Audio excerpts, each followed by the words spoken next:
Hey, this is John Scardini with the Disaster Tough podcast. And Zack from EM Weekly. We are so excited to talk to you about 2023. As tradition, what we do is at the end of the year, we like to do a wrap up. This year was so incredible for so many different reasons. You know, we've been on this pitch for a long time about innovating the world of emergency management, being on the tip of the spear. We try to do next level stuff. We talk about next level all the time.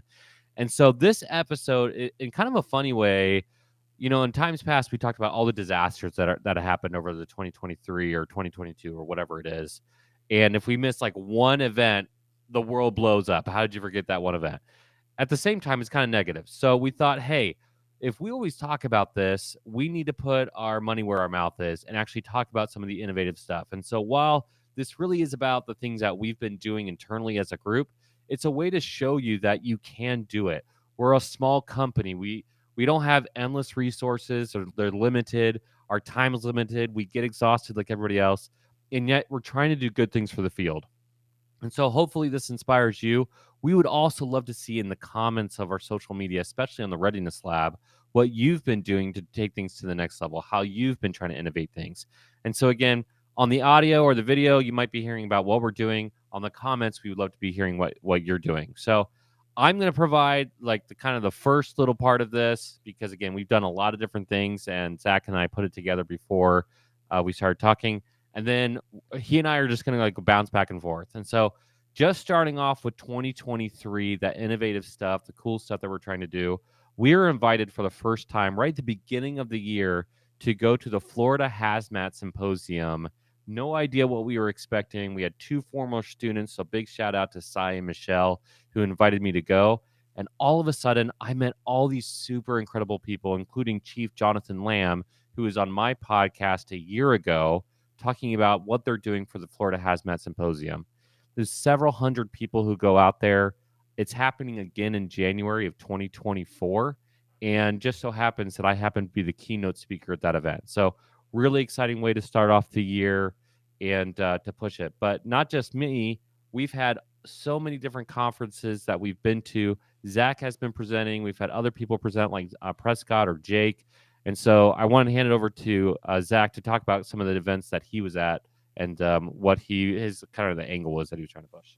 Yeah, I think this year I really have been trying to lean into how can I have an impact on public safety, you know, emergency management specifically, but we've kind of like broadened our target to try to reach different, professions and disciplines within the all-encompassing public safety. And so I presented at the National USAR Conference, which I'm sure you'll probably talk about as well, in Orlando, which was super fun.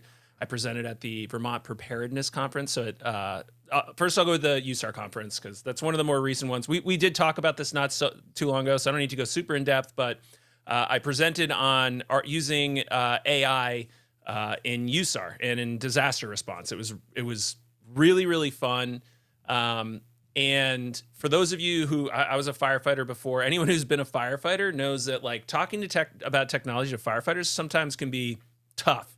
It's a very secular profession. They want to stay, firefighting stuff and really just make sure fundamentals are really important. So sometimes when there's like sort of things that feel really, I guess, new and scary, there can sometimes be a hesitancy to accept it. It takes a long time. I guess it's not even that. It's like trust, right? Because firefighters, when they screw up, like get hurt, and when stuff breaks, they get hurt. So there's a life safety thing. So trying to present something that is like, still developing, still new, to a bunch of firefighters, I was just like, man, I wonder how they're going to receive this. Not saying firefighters aren't innovative. Literally, some of the most innovative things I've ever seen have happened in a firehouse, usually involving a welder, some duct tape, and bubble gum. But they can fix any problem. And so it was just it was an interesting opportunity to see if the AI presentation has legs.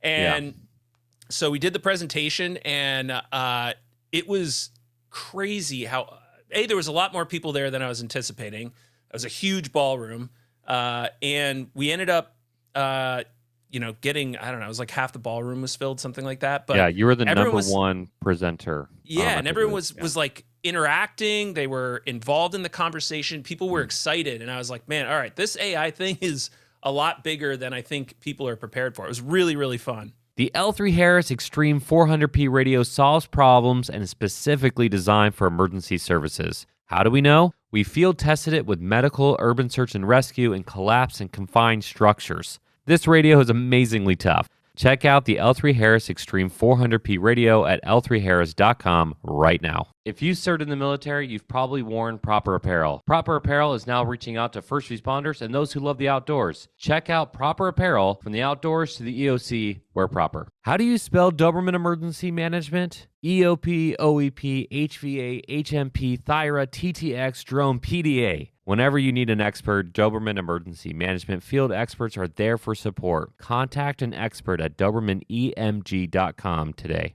The two fun moments for me at the USAR conference when you were talking, one, I was shocked how many people were in the room. It was the most attended presentation, which is pretty cool to see. Like, there's a lot of people thinking about this. Like, what can AI do for fire or for anybody else really in public safety? You presented it very well. But the two parts that were most fun for me was I'll start with the second one first. Funny enough, we were all sitting there at lunch. We have Proper there. We have L3 Harris representatives there. Prescott and we're all sitting at this table having a good time for lunch. And there were so many people coming up to you. You didn't get lunch, and you just kept on staying at the front. And that was like really exciting. It was exciting to see, like, one, you knocked it out of the park. And I'm obviously biased because I work with you, but at the same time, it really is innovative stuff. But the evidence is when so many firefighters are coming up to you afterwards, and just like, it was like in waves. So there'd be like 4 or 5 people, 5 or 6 people, and then all of a sudden another 4 or 5 and another 4 or 5, and they kept on coming up to you. And I was like, okay, like, we're on to something here. Like, that was really special. Yeah, and I think. Oh, sorry. Go ahead. I was just gonna say, like, the thing that was reassuring is just that, as I've sort of had an opportunity to present it to other disciplines, there are people who've been like waiting, right? Like, they need the evangelists to sort of like get out there and get the message out, so that then they can be comfortable by going to their chiefs, or leadership and being like, hey, we should be using this. So yeah, and getting to hear how they're using it, which was the other thing. It wasn't just like me, talking to them. Like, it was also me getting to hear like some of the cool ways that they're already attempting to use it in different ways. But no, I mean, you're exactly right. I wonder how many of those people went in and said, "Hey, Chief, how about you just join me on this conversation? What is it about? Oh, don't worry, just listen." Yeah. Like, hey, look, like, this is like a normal thing. We should do this. Yeah. And yet, it was popular. My other fun moment with your presentation, where we had Prescott come out to our first event with us. Well, technically second, but first conference. And I convinced him while you were presenting to go up there on the stage and try to take pictures of you. And then after he sat down, I made him do it twice. And then after he sat down, I was like, you could just take still images of him with the banner in the background while he's not presenting, right? And that was a pretty fun moment. Like, we just had like a hype time. Like, it was a good time at this conference, the National USAR Conference, run by a big shout out to Walt Lewis, Chief Walt Lewis, Joe Hernandez, all those guys. It was a fun conference. Yeah, it was a fun conference. They do a really great job with pulling in different perspectives. And quite frankly, as a bunch of USAR people and fire and EMS, the fact that they're inviting emergency managers into those conversations, for people who are incredibly experienced and have that trust thing, recognizing that EM can do something for them, we should all pay attention to that. We should all say, okay, like, are we doing, as emergency managers, are we doing enough to support fire and USAR? How can we be more innovative in that space? And the mere fact that they go to a presentation about AI for EM, for USAR, that shows you that they also want to be cutting edge. And they're kind of looking for sources to do that, to evangelize from trusted sources. Like, you've been a firefighter. That's the difference. When we go out to conferences, I'm going to like pat ourselves on the back a little bit, but it is obvious when somebody hasn't done the job. And I'm not trying to knock academics. I actually believe in academics. I believe in research. But when you're talking about use cases, you want to have somebody who's actually done it. And I think that's something innovative that we should do in our field, to get more people who've done the job to suggest innovation. I don't know. That's I also think, like, going to conferences that are sort of outside of our comfort zone, is also really important. Like otherwise we're just basically building these silos of like, Yeah. it's an echo chamber. If everyone is at the conference is an emergency manager, you're probably talking about primarily emergency management stuff and absorbing primarily emergency management stuff. So being at the USAR conference and getting to like see some like really unique, presentations and vendors that we wouldn't have otherwise got to, see. There was like this really funny moment where Prescott was getting this like bandage attached to his hand and stuff. And it's just like, oh yeah, they have all sorts of like crazy stuff here. But yeah, that one was really fun. That was obviously, it was Orlando. So Orlando's just nice to be at, anytime. I did the Northeast Education and Exercise and Training Officers Association. Shout out to Julie Benedict. I was actually in Florida presenting remotely while they were, that was our first snowfall of the year. It was freezing cold. There's a ton of car accidents and power outages.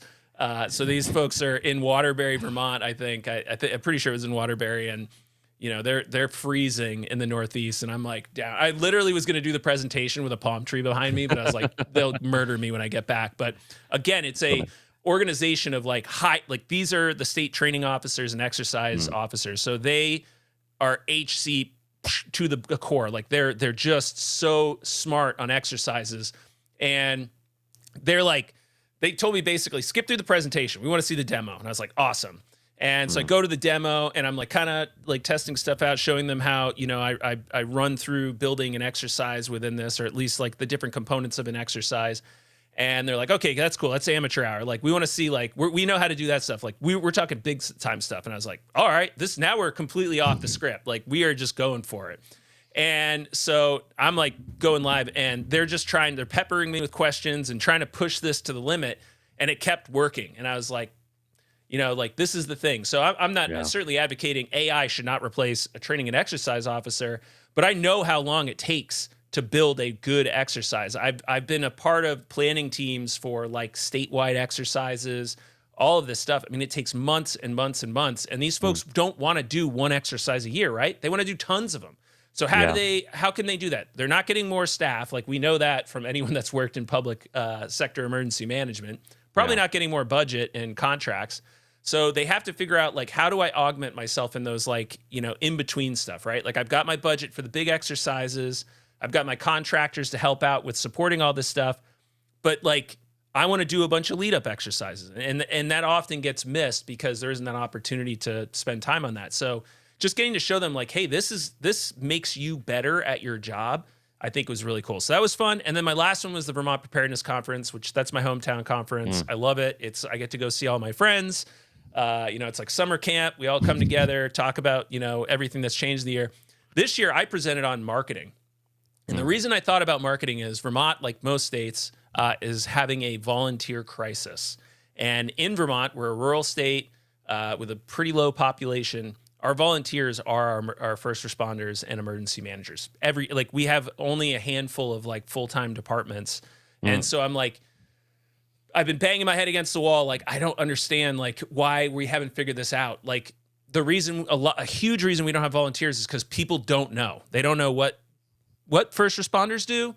The way that we tell people to join is like the scariest thing on earth, right? Like, most people are window shopping online. They want to know who they're going to be meeting with, what to expect. They don't want to just walk into a building full of, big people with saws and firefighting gear and stuff.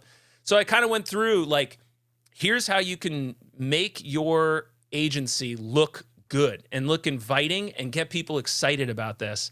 Again, full room. Like, it was at capacity. I was so happy with the outcome. There was a couple people that attended who are graphic designers and filmmakers. And so I was like, oh God, these guys are going to hold me to the, shout out to Sandy, who has a very keen eye. He noticed the kerning on one of my slides was off, and he made sure. He said that was the only thing I saw.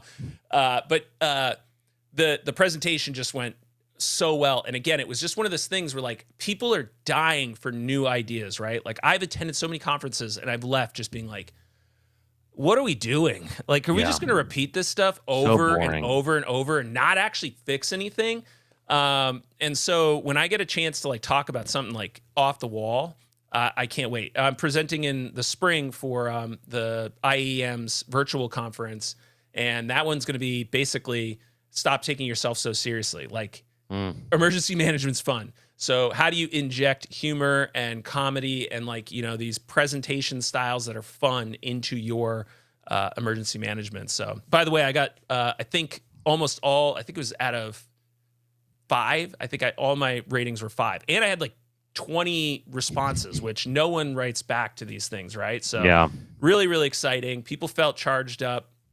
And it's not patting myself in the back. It could have been a terrible presentation. Doesn't matter. It's stuff that like people are dying to see.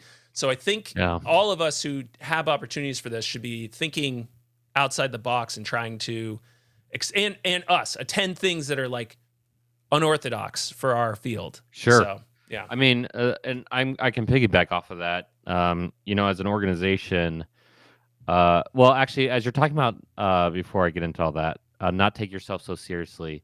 There has been a shift in social media emergency management this year, and I don't know if we have something to do with it or it's a generational thing. I'm kind of hoping it's a mix of both.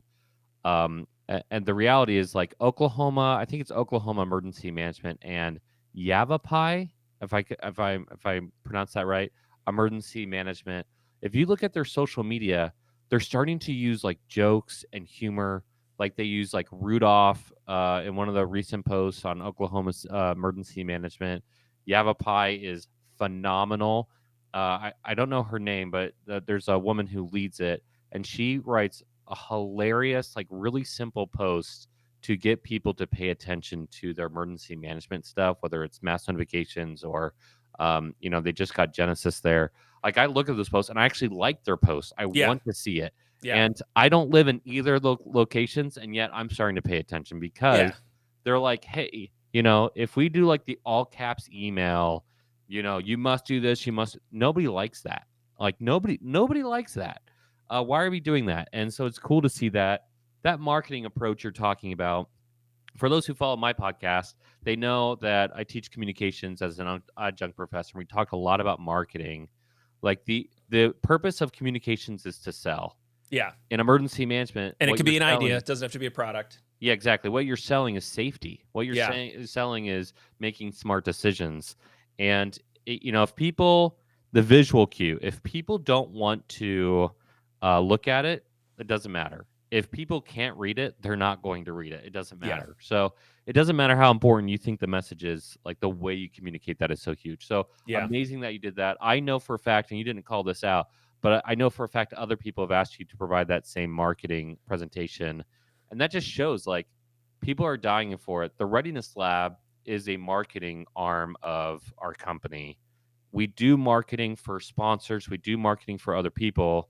And it's fun to not just like hold that within house, but to like tell other people, this is how we're doing it. You can do it too. Right? Yeah. And the part of the pitch was, not making it something that couldn't be approachable for the average person. I showed him like, here's the free stuff you can use, taught him Canva, Adobe Express, it's very low cost. But you nailed it, is like the whole point of like, I mean, like, I think I've probably talked about this on every podcast I've done. I've mentioned a degree of it, but like as emergency managers, like I don't care what your degree is. I don't care what your training is. I want to know, are you entrepreneurial, right? Like, are you thrifty? Can you figure out how to make a lot of stuff happen with very little resources? That's just the reality of our field. Like you're in a disaster, you're going to be resource scarce. That's huge. Can you bring a group of strangers together and get them to work together in some cohesive manner, at least facilitate it, even if they don't like each other, you're making sure the plates are all spinning. But most importantly, we're communicators. Like that is the most important thing we do. I cannot foot stomp this enough. Your mass notification system, you're like, you have this golden God voice you can send out to everyone in your community, whether they want it or not. That saves lives. And if you don't know how to communicate and how to get messages across, whether it's through mass notification, whether it's through preparedness and readiness stuff ahead of time, whether it's, just for exercises and training, people are sitting there looking at the slideshow like, what are you talking about? Your ability to communicate is everything. So yeah, it was really, really fun. I think it resonated.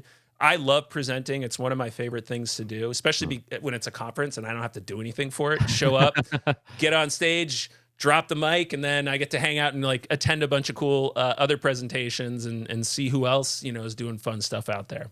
And it's okay to mix up the water. If you're listening to this podcast right now, you're like, I want to present, but it's like not what we're normally doing in the field. Take it exactly what Zack is doing. Talking about AI at a USAR conference. Guess what? It was popular. Talking about marketing at a preparedness conference. Guess what? It was popular. I presented. I was the keynote at. I don't know the official name because it was kind of a collaboration event for the future or for a future exercise. But they had 2 sessions. It was so big that they had to break it out into two sessions. 300 people at a time, military and then first responders. Almost no emergency managers in the room, and they wanted me to present about long-term power outages in disaster. And so I first did it to the military perspective, and then I changed it to match for the first responder perspective. And it was incredible to see like all these people coming up afterwards. And even we did a Q&A at the end of it. Everybody's asking questions like, okay, what can EM do for military? What can EM do for first responders?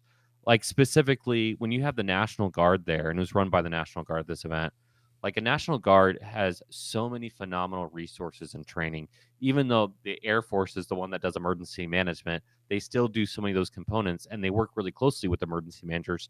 And yet they had so many questions that I was like, man, just like emergency managers in their local communities, wherever that unit might be at, they could be answering a lot of these questions through better integration. So there's so many people who want to work with us.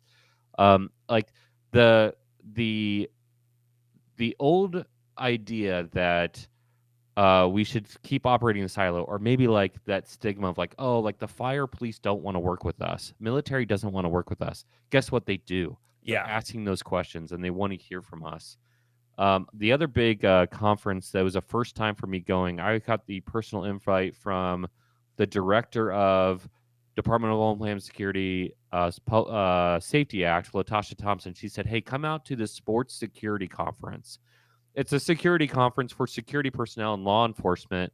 And she asked me to go.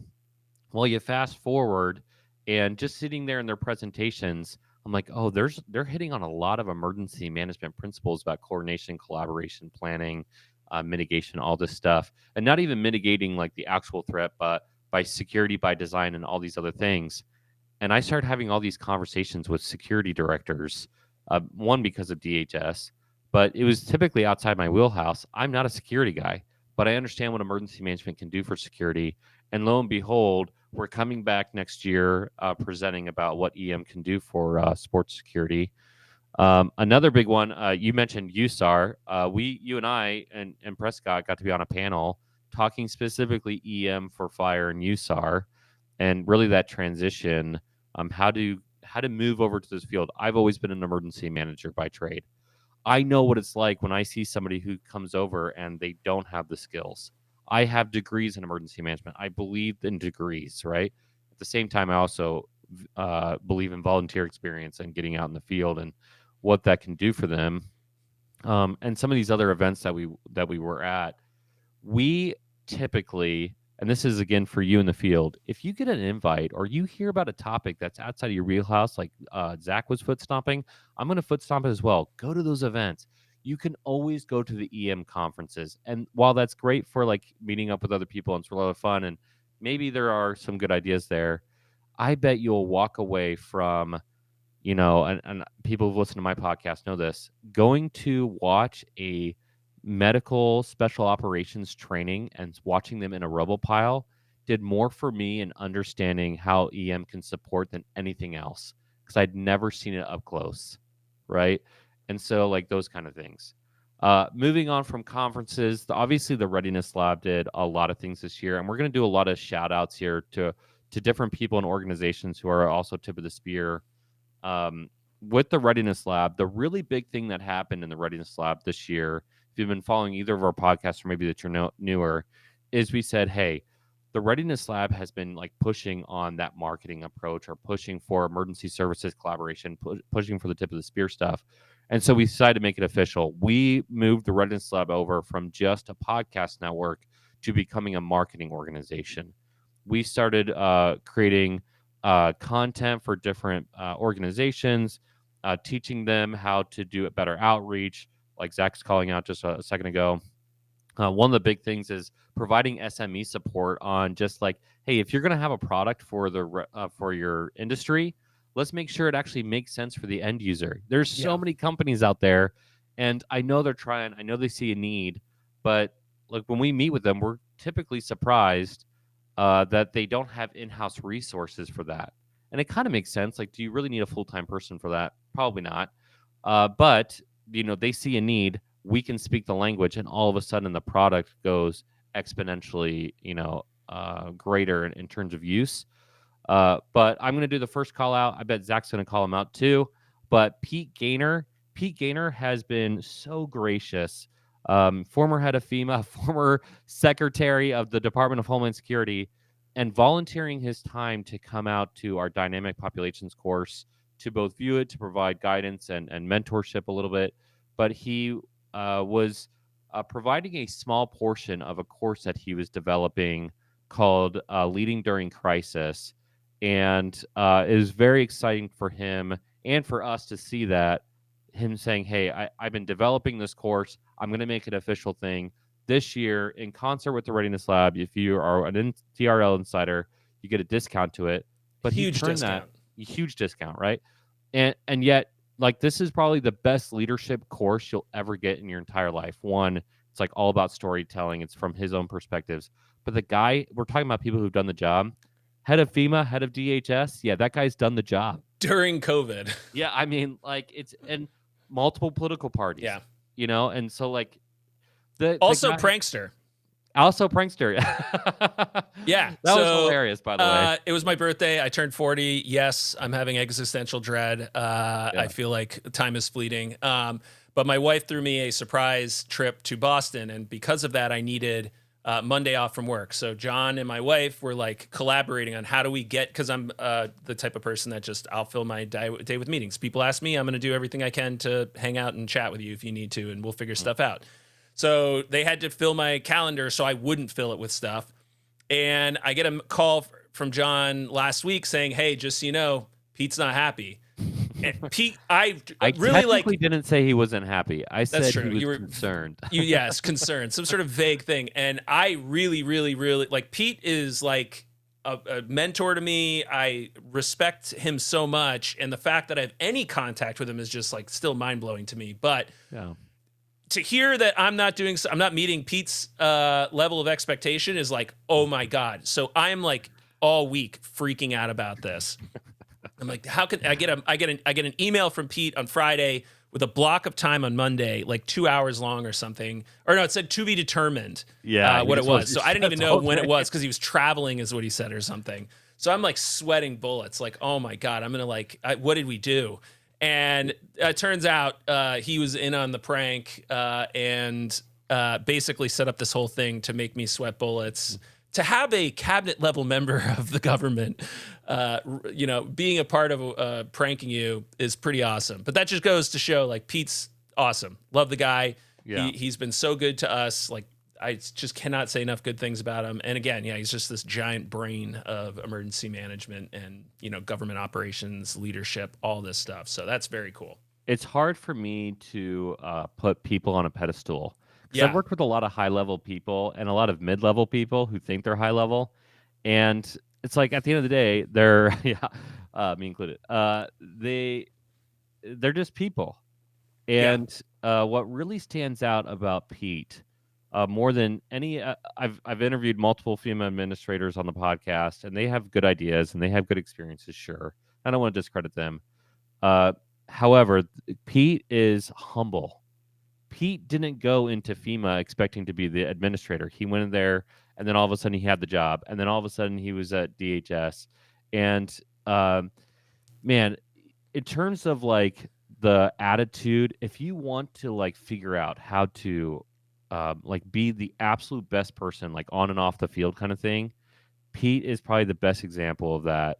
He is somebody that I truly look up to. I truly see as a mentor, and I agree with you. Like, the first time Pete randomly FaceTimed me, I was like, "Is Pete Gaynor FaceTiming?" I thought it was a mistake. Like, I didn't like realize. Like, but he is so humble. He doesn't even care. If He you're on the in hangs. He crowd, likes to hang. He likes to, like, after he does yeah, presentation, like he sat in the hotel lobby and just talked to students, like our students from the class, about yeah, anything. Like he's just a guy that likes to, like, talk with people, yeah. and he knows everyone. He's got a great reputation. You know, the Um, trick is, funny enough, it's also not a call to like think you can walk over him though. He is a killer, and he can smell very quickly oh like yeah, the yeah. He BS. he can pick. Yeah, the He, BS meter is bar none on him. He picks that up very fast. yeah, the trick is with somebody like Pete or somebody like in senior leadership. This is kind of a random tip for the podcast. Is be genuine. Don't be a Yeah, fanboy. Don't be like trying to get something out of people. The reason why I look up to Pete, and I'm okay saying that, is because if I talk to him, he knows I'm genuine. Like I like, hey, I'm trying to get your advice on something. I'm not trying to like use him. Like, don't use yeah. anybody. Just be genuinely cool with people, and you'll be surprised how often people are genuinely cool back. 100%. That is like a life lesson here. It's so Yeah, important. Don't exploit, if you have a connection like Pete or anyone like that, if you're, it's reciprocal too, right? Like, yeah, Pete's like, I don't do a lot of the stuff you guys do. I'd love your advice on how to make this stuff happen. And yeah, I'll, work with you, like, that's the thing about like growing these relationships, especially in emergency management. It's a small field. Like, you don't know, you might be hanging out with Pete Gaynor. yeah, Maybe the future Pete Gaynors is working next to you right now. Like, working with people, being genuine, not exploiting them. That stuff, man, it pays dividends your entire life. Like, just yeah. being a good person. I mean, I don't know why we'd have to tell you to do that, but that's Honestly, so important. it's a reminder. And I can sympathize with people who have made stupid decisions. Sure. Uh, I, to a degree. I do that Uh, all the time. yeah. Sometimes people get short sighted, and having the long view is very important. Yeah. Treating people with respect is very important. If somebody disrespects you, there could be multiple reasons for that. One, they might not know it. Yeah. It's very rare. Zach and I both seen it up close where people are malicious or try to exploit it. And the easiest thing to do is treat it like it's a distraction and just walk away from it. And if somebody recognizes it, then great, fantastic. But that doesn't mean that you need to get people to walk over you Yeah. either.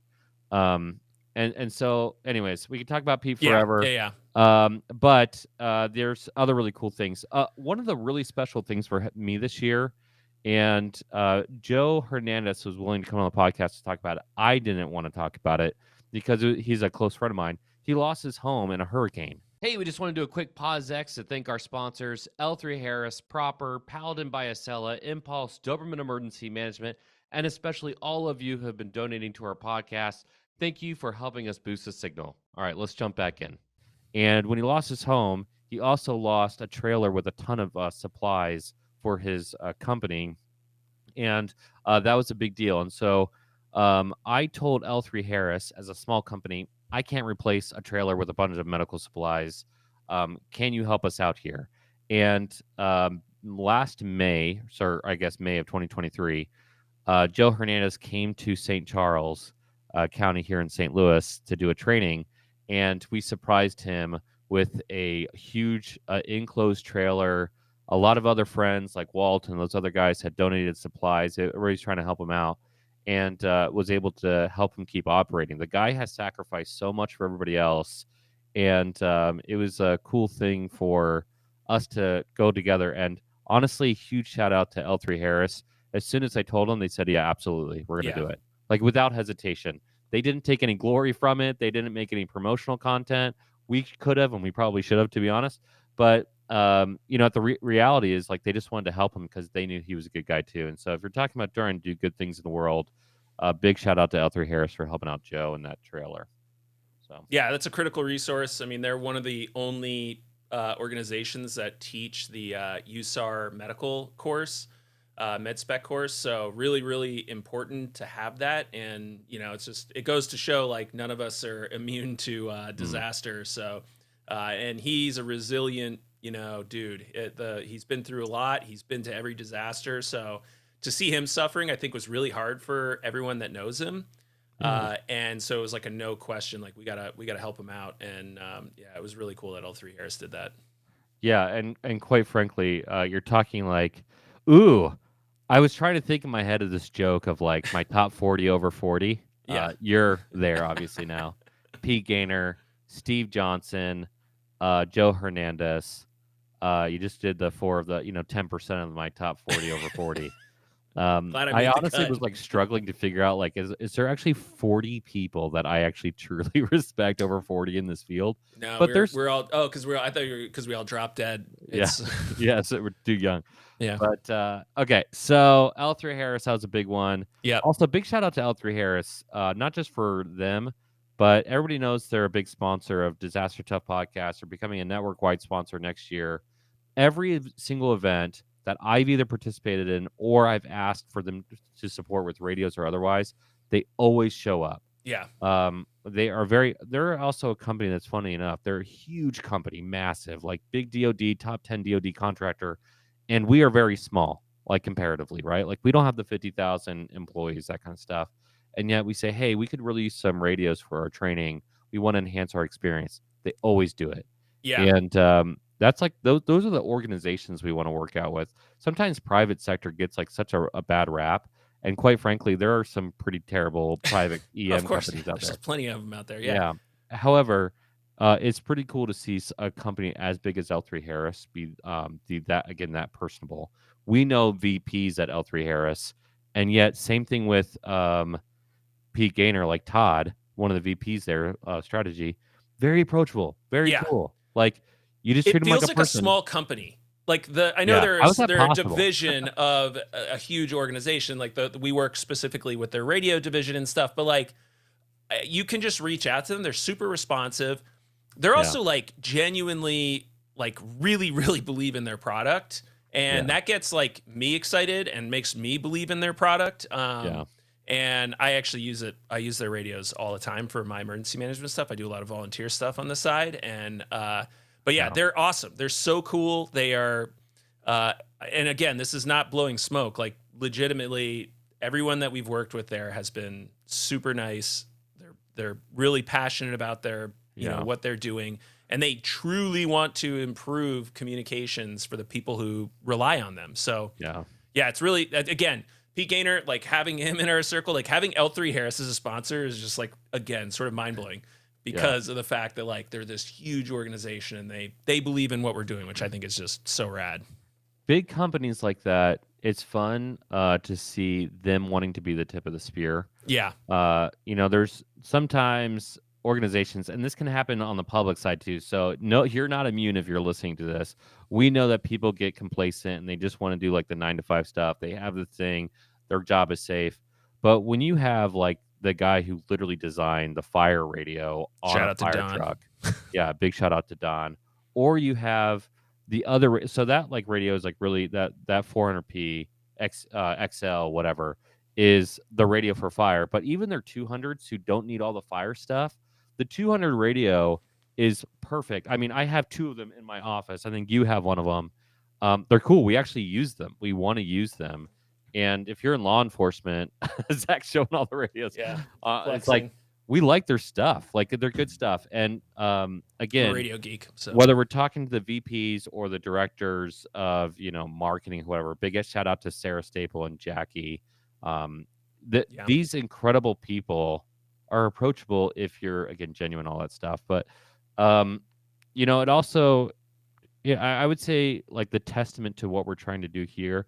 I've worked very hard to hire people like Zack, like Cy, like Vanessa, even our instructors who come out and support the Walt Lewises of the world, Steve Johnsons of the world, Prescott Nato, like all these like really amazing people. Gosh, I could go on. There's like so many more people that we work with. I was actually trying to articulate to Maxine the other day, and this is kind of off topic, but we talk about those 3 things all the time in the company about high moral code, intelligence, and ambition. But the reality is, like the Pete Gaynor thing, the Zack Borst thing, is being a servant.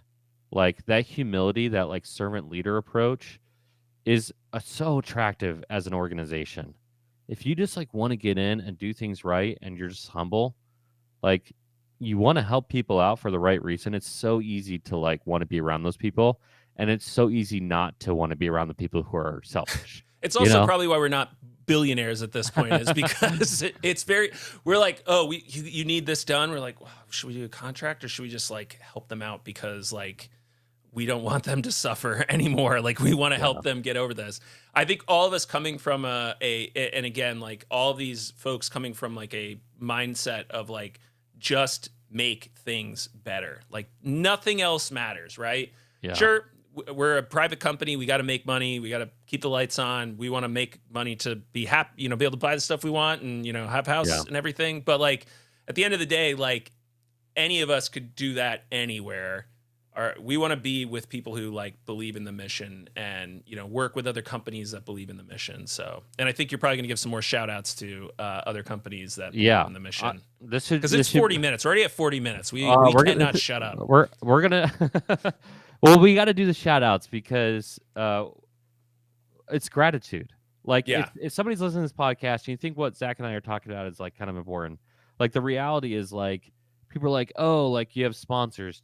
Are you loyal to the sponsor? I'm 100% loyal to these sponsors. We choose sponsors. We choose people that we want to endorse, and we're so grateful that they're willing to believe in what we're doing. We're podcasters. We're trying to do cool training. Yeah. And they're like, yeah, we want to be involved. When you have another like top 10 DoD contractor, Proper Apparel, who's been making like all the outfits or the uniforms for military for like 60 years, say, hey, we want to get into like the outdoor space or the public safety space, and we want to work with the Readiness Lab to do that marketing. You're like, that is a putting a lot of trust in us as a company. They're a massive company. And yet when they want to go into new spaces and when they want to be cutting edge, if they choose us, I'm going to be very loyal to somebody who believes in me, and I want to help them out too. Like Proper is Craig and Haley from Proper. Yeah. They take a lot. It was funny enough when we met with them, we're like, hey, tell us about your organization and what you're trying to do with your brand. And they couldn't stop talking about the details, the stitching, the materials they use. They're like, we see ourselves as engineers. Like they don't even see themselves as like the DoD contractor.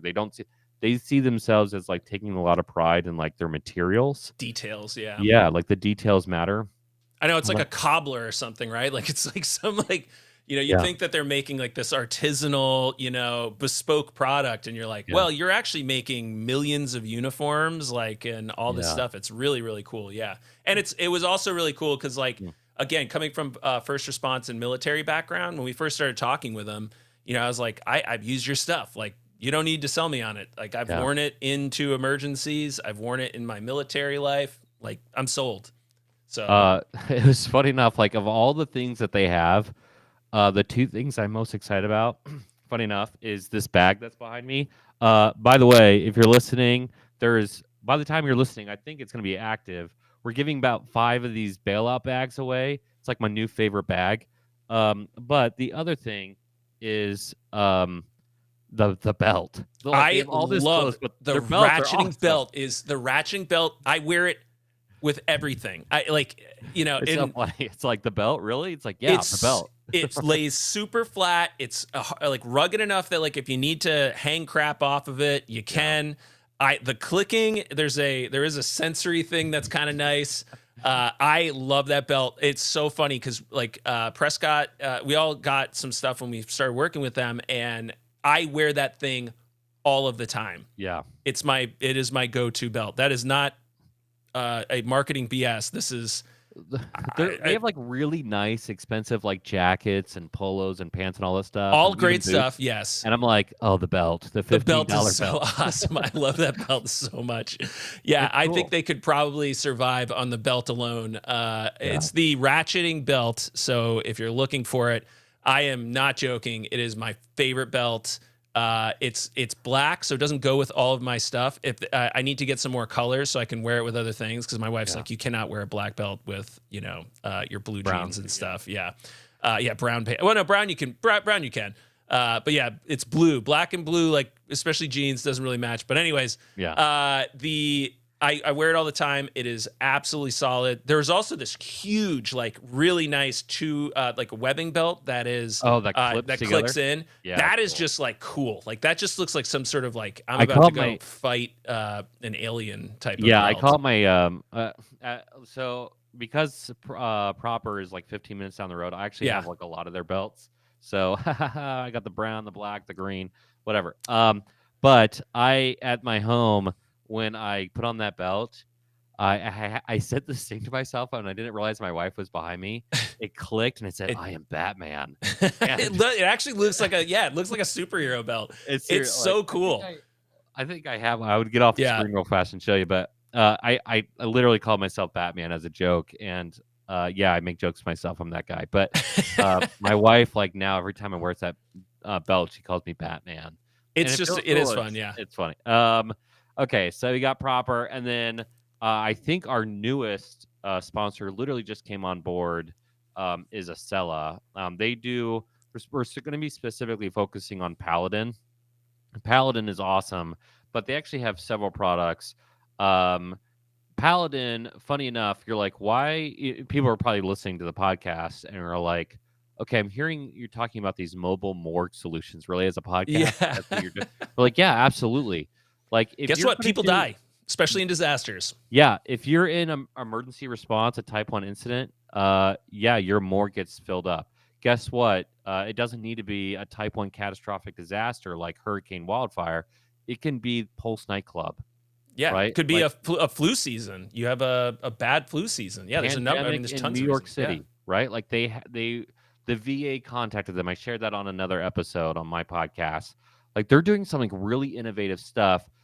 And again, it for the field, the lesson learned here on like something like Paladin, where they're like, okay, mobile morgue solutions, these trailers need to become better in all kinds of ways, like better refrigerated, safer, more dignified, Sanitary. Yeah, more sanitary, all dignified. that Yeah. stuff. And yet, when people are like, really morgues, like, yeah, like all this stuff matters. Whatever your thing is in the field, whether it's something like mass casualty incidents and looking at that holistic approach of like all the different items that you need, Paladin, great. But if you're also looking at the planning process, we're going to talk about this for like the last maybe 10 minutes. But basically, our company went into clients and they had us do HVAs and EOPs. And honestly, we just hate how they've been done in the past because we know that they can be better. Like, Well, we because they want don't to get be, used, right? yeah, The vast majority of them are printed. You set it on the counter, and you could yeah, even compare this to like Acela and the mobile morgues. Like, they're like, well, how do you know, like they buy these junky things that rot sure, away versus like buying, a product that is purpose built, is advanced in technology, and suddenly you're like, I mean, I don't think you'd ever be like, man, I really want to use this, but like, if it's yeah, gonna happen, I want to, if I'm gonna die, I want to be in the Paladin Cube. All right, I want to be put yeah, in their little mobile thing, so that I'm not. Because I just remember in New York City and some of the other big cities, when they ran out of space, they started essentially stacking bodies in like and converted wood, Coca-Cola trucks, right? Yeah, it was like yeah, it was this desperation thing, like, oh my God, we don't have enough capacity.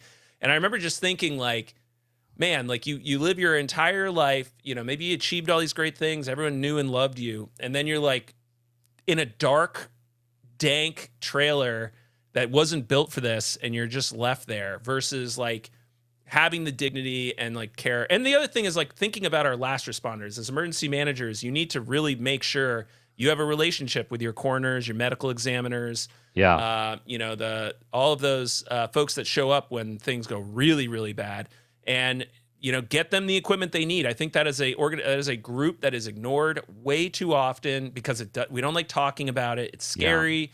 It's sad, but it happens. So we need to be prepared for it. And anyone who's been through a mass fatality incident knows like the last thing you want to do is wing it. So anyways, yeah, Acela is awesome. Paladin is their sub company that does the stuff. And then Acela has cool trucks too. That was the other thing. Yeah, We got to go the Deuce play and with a one of their half. trucks down in it's a LMTV. It's a LMTV. yes, Sounds light cool. light medium tactical vehicle. They also have Casper. Casper, yep, which is Like oh picking yes. up people. I mean, Casper goes on the back of the LMTV. So if you're a National Guard unit or whatever, trying to get up into the LMTV, they have these little crappy ladders that are basically attached to the side of the truck, and it's really hard to get up. It's actually pretty dangerous. I remember there was some statistic. We have to go through like OSHA training in the military as well. And slip and fall injuries, of course, are the biggest thing, but a lot of injuries are getting on and off of these trucks. And Casper is this thing that locks into the back of it, and it's a stairwell. And you can use it for getting victims on and off. So, like, if you're using it for high water or another sort of rescue vehicle, you can get people up and down it really easily, which anyone who's tried to lift someone up into an LMTV, I mean, they're high. Like, the truck bed is, at your eye level. So it's dangerous. So this makes it easier to get people on and off of it. And as someone who, like, our USAR team, has used LMTVs because there's a lot of surplus ones. So a lot of departments got them through military exchange stuff. These are way nicer, and they're built for this, which is way better. Plus, they pick only the one that has I think it's the Detroit engine or Caterpillar. I can't remember. They have a specific engine. They were like, we're only going to use this one because it's more powerful, it's more fuel efficient, and reliable. But anyways, we have all these trucks. Getting on and off of them is super dangerous. Yeah. They're like, why are we doing this? Let's just build something. So now they've got this really cool system. It's like one of those things that, like, this is what I love about these types of companies. They're like, what is a problem that, like, everyone's having? Like, just solve it. Like, figure it out. And instead of being like, well, I don't know, like, I guess it's just the way the truck is built, they're not happy with that. They came up with this really cool design, and now they have it. So, and you can just attach it to an existing one. Like, that's what's cool. Yeah. So if you already have it, you don't need to buy a new truck or anything. What's cool about it, like, why it's kind of hits close to home for me, not only seeing in like mass flooding events and trying to pick people up, and you have all those images and you have all those stories about, like, those problems of trying to get people out of the muck. What we call my dad the Italian pirate in my home, because 2 years ago he lost his leg. He's diabetic. He has one leg now, and he's learned to walk on stairs again.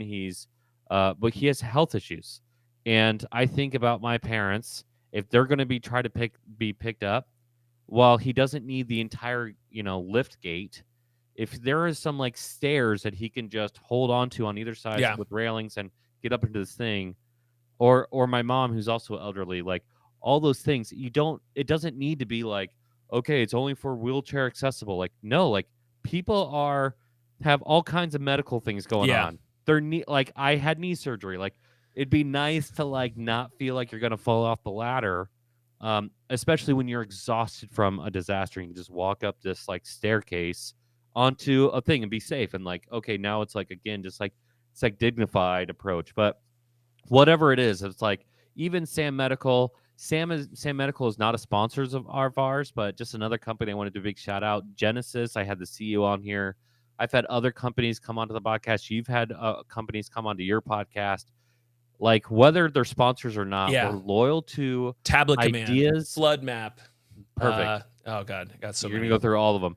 If you don't forget, that's the dangerous. If you don't I know. We were just talking before this. Is, like, if you're in public safety or you're a private organization, it doesn't matter. We want to attach to great ideas from other organizations who are doing it right. One of the, like, special things for us this last year, and I kind of hinted at this a second ago, we're going to try to keep this under an hour. So let's go. And I want to talk about Impulse in a second, but and I also want to talk about Die Pop. Die Pop was so much fun in the Cardinal Stadium. There's some really cool people who came.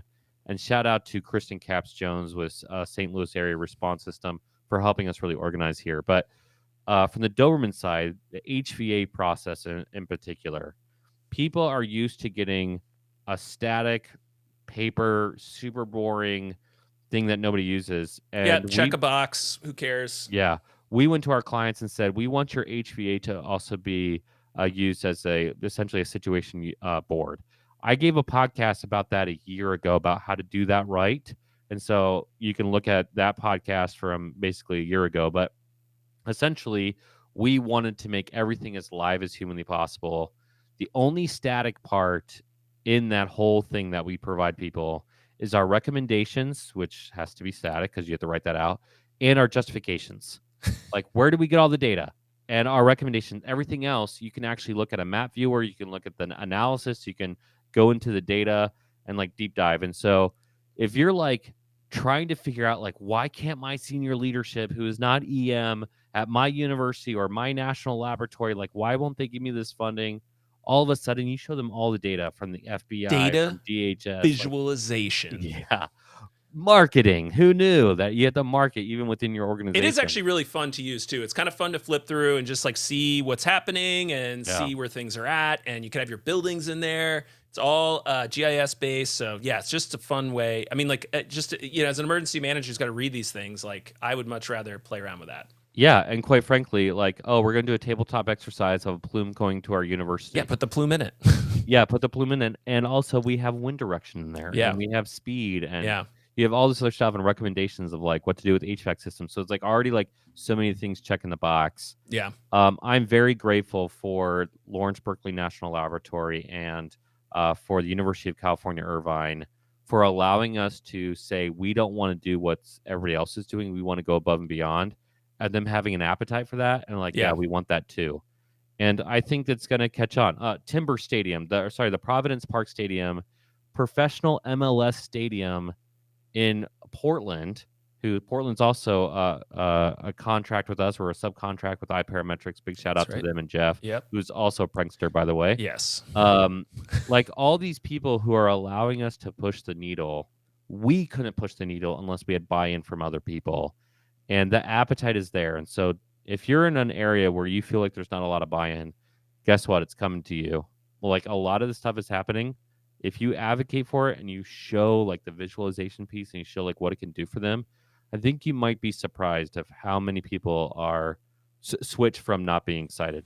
Easiest story about that, by the way, is my team lead hating drones, thinking, quote, they're a toy, and then bringing it out to an exercise. He was the one who played with it the most, Yeah. and was like, "Oh, I'm all in."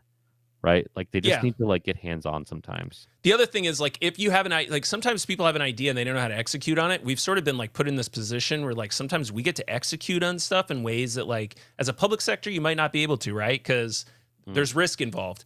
We have been really fortunate to like take things and then run with it, working with people to come up with ideas. So UCI wanted to do a physical security thing, but they also wanted to like have the data in a way they could use it for other stuff. They're like, how do we do this? Like we want to do this. And we're like, all right, let's figure it out.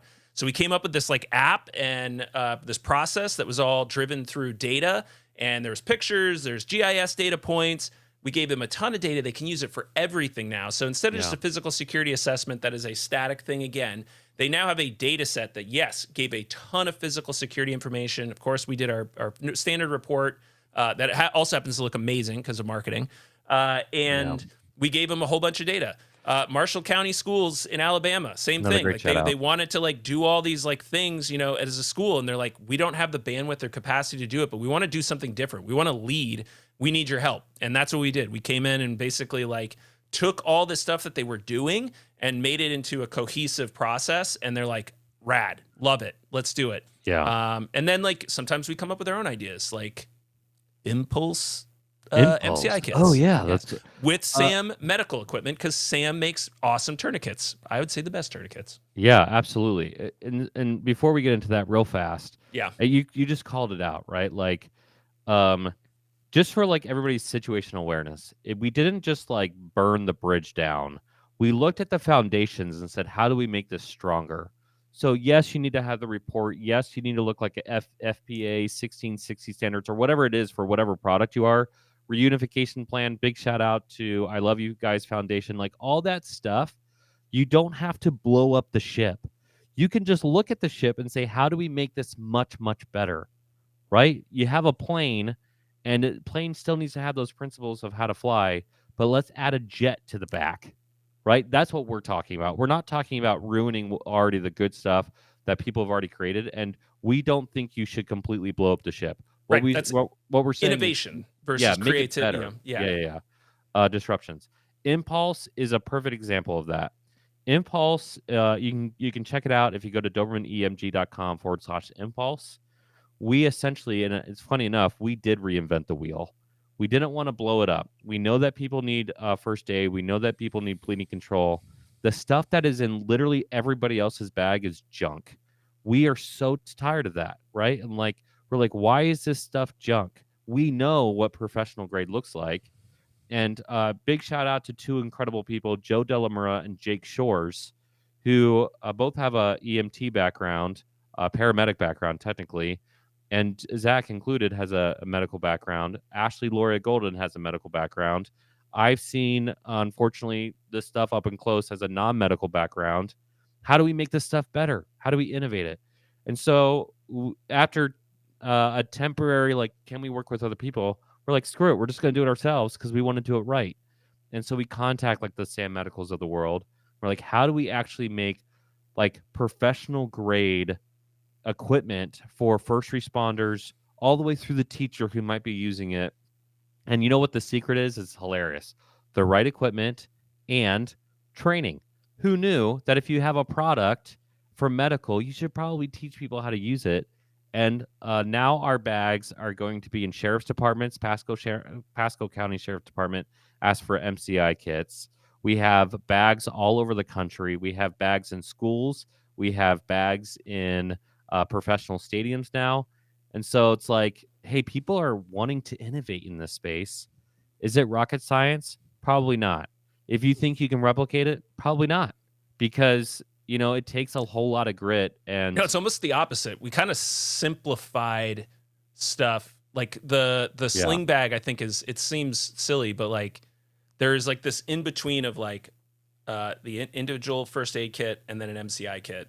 And often as you're working around a stadium and stuff, you either have not enough or you have too much. Yeah. And so for all of us who've done scene standby or like event standbys, you don't want to walk around with your jump kit. Like that's too much. You're gonna be sore at the end of the night. You're gonna be tired, and when you need something, it's not practical. having a giant thing like that, you're kind of.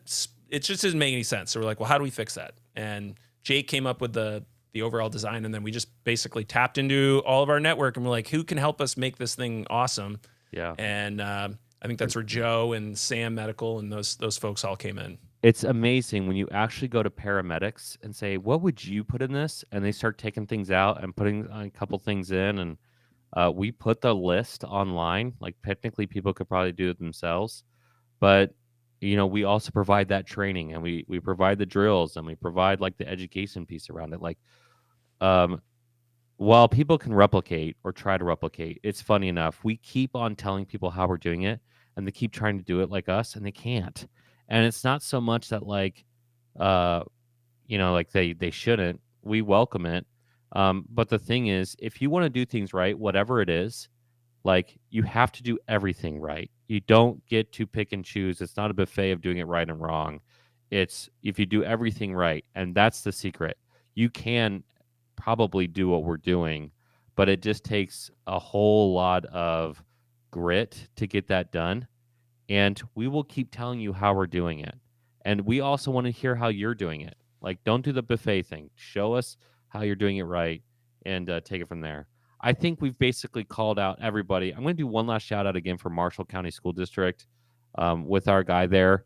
Like, just like so incredible the work that's being done to, and honestly, the superintendent too. Like all these people that we're working with. Well, Martin was doing it on his own, and it wasn't even his job. Like he was just doing it because he's like, I recognize we're a school, like that school, their district had gotten hit by a tornado. Like they had a school that got destroyed, and everyone wanted to do better, and it was amazing. It was very inspiring to me. I came back home and then signed up with my school district to volunteer and start helping them out because I was like, the schools are struggling. Yeah. They are, and I'm volunteering with my kids' school too. Yeah, you inspired me, Zach. I went to my kids' school, and said, "Show me everything you have," and they were very nice, and they actually were doing a lot of different things. So shout out to them for that. But yeah, between Martin and Cindy, and gosh, there's a couple other people down there, but it was really Martin who was like, "I'm going to lead the charge here," and he just started doing it. The guy was a teacher. I mean, yeah, he has a first responder background, but as a teacher, saying, "I'm going to tackle this." Now he's the head of emergency management for the school district, and good for Cindy, the superintendent, for allowing him to do that because he was genuine, servant leader, wanting to be innovative, just started doing it, and understood his audience. Like he does great marketing with his own group, and really those are all the takeaways for what we're trying to do. Yeah, and the other real last point is, if you're a leader and you have someone like Martin, I think a lot of people are like intimidated by someone who's trying to like change a lot of things at once. Get out of their way. Figure out like how do you remove the roadblocks, because this person's trying to do something great. And I think that's an innovative mindset that's really difficult for a lot of organizations. They think, well, how does this profit us? Like, where does this make us? Sometimes it doesn't, but the process, you learn so much through this process. Like John and I, like, this is a small company. We have fallen on our face numerous times trying stuff. Like, it is the nature of the beast, right? But that's like part of innovating, is like, why did we trip and fall here? What was it that set us off? And, you know, like, we go down sometimes, John has this chart of all the stuff we do and all the resources we're doing it with. And I would challenge anyone to be able to do all of this stuff with the few resources we're doing it with. But the reason is because we're sometimes like, man, there's something here. We maybe aren't going to achieve it this year, but we're chipping away at it because there's something there. And it has worked out so well. And it's like being surrounded by that same mindset, like all these companies we work with, it inspires us. It makes us want to be more innovative. It makes them want to be more innovative. I've started like joining networking groups in my state that, you know, are all tech hubs and stuff, because I'm like, this is it. Like, this is like, you got to have this mindset. You got to be around people that like want to help you and elevate you, right? The rising tide lifts all ships. And so that's what we're trying to be. And I think it's 2023 was just like, it was an awesome year. And I'm really excited for 2024. I can't wait to see what's coming. There's a lot of cool stuff already. January is booked. February is booked. I actually, yesterday, I did a thing where I have events every single month that I'm basically traveling through November of next year already. Yeah. It's going to be a busy year. This year, as a company, this is maybe for another podcast. It was a whole lot of falling down on the face, me praying, sometimes on the ground, exhaustion, like all the things that we're talking about. And like, it sounds really exciting, and it is. It doesn't come without blood, sweat, and tears. There has been sleepless nights. There has been sleepless months for me. Some people basically ripped my heart out. Like, I was really hopeful that they were the good people, and they turned out to be very short-sighted in some of their approaches. And Zack knows more than anybody, it kills me inside when we see people take the short-sighted approach. And yet at the same time, surrounded by people who recognize that and trying to recognize that we're trying to good things. We talk about like, pick yourself back up. You know, a man takes things on his feet. You know, we say these like outdated phrases. You know what the best phrase is many hands make work light. And when I get exhausted and when I get beat up, Zack is there to like outreach hand, and vice versa. I try to help him out. Sometimes I intentionally try to get him exhausted through pranks for his 40th birthday and freak him out. And yet, you know, we have other people in our world too, whether it's contractors or friends. We have a great network of organizations and people in our lives who believe in the mission. It has not come easy. It has taken 4 years for me personally to try to find the right core group of people who want to get us there. And I'm so excited for 2024 because I feel like we finally have that core team who will constantly support us as we continue to, build this ship. But I'm excited. I hate country music, but in the infamous worlds of Jelly Roll, there's a reason the windshield's bigger than the rearview mirror. I love that. Charge forward. Yeah. You mentioned that the other day, and that's actually really stuck with me, by the way. Hopefully, if you're listening to this podcast, whether on EM Weekly or on Disaster Tough podcast, there's takeaways from you. The lessons learned that we're sharing, that hype that we're talking about, working with cool groups. Yes, of course, we're super loyal to the people that we endorse, like L3 Harris, Acela, Proper, all this other stuff. But it's because we found good things. We hope that you're finding good things. We hope that you kind of learn from our own lessons. And we hope to see you at those events. We hope to see you at the Future National Urban Search and Rescue Conference. We hope to see you in January at the Florida Hazmat Symposium.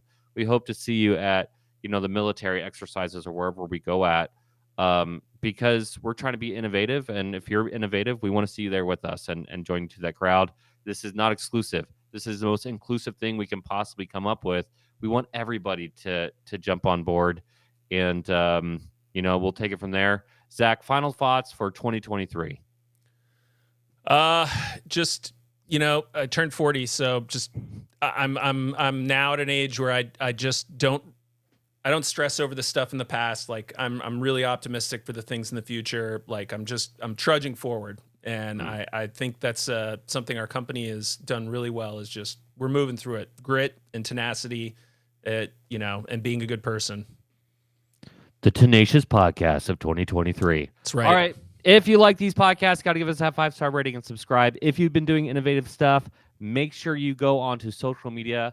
You can do either our podcast, but we've been really pushing the Readiness Lab. Hint, check out our Instagram channels.